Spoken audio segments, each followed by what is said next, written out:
I have one little studio ritual that I use consistently.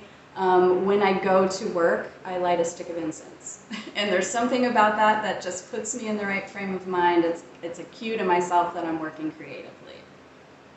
Okay. Influences on my work are so wide and so varied.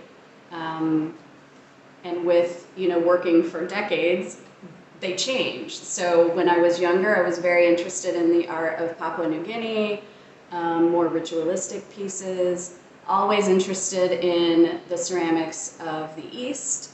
And I live in nature as well, and that has been a huge influence in my work. I usually take things from my land to incorporate in some way or another. I began as a potter. I was mostly doing functional work. I've done functional work most of my life.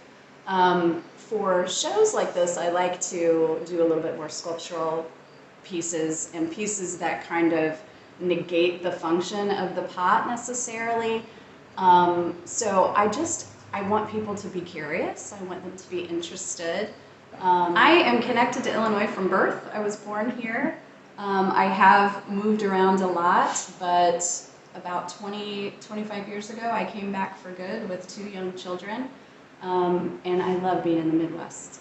The Art Sisters have influenced me greatly through the years. We have workshopped pieces. I get advice about proportion, composition, scale, surfaces. We just support each other in the art world and personally, and it's nice to know they're out there. It's nice to know that my friends and fellow artists are there to kind of enrich my life. Show this group of work. I started with sketches. Normally, sometimes I will start with an interesting addition that I want to use and work from that. So I might have a piece of wood or a piece of metal or something that I want to incorporate, and I'll start with a sketch.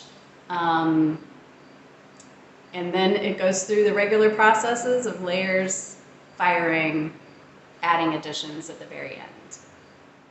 Went to college, I wanted to do illustration.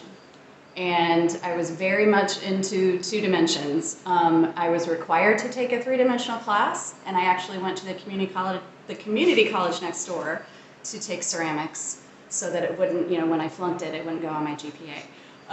That was 1981, 82, somewhere in there, and I fell in love with clay and have never gone back.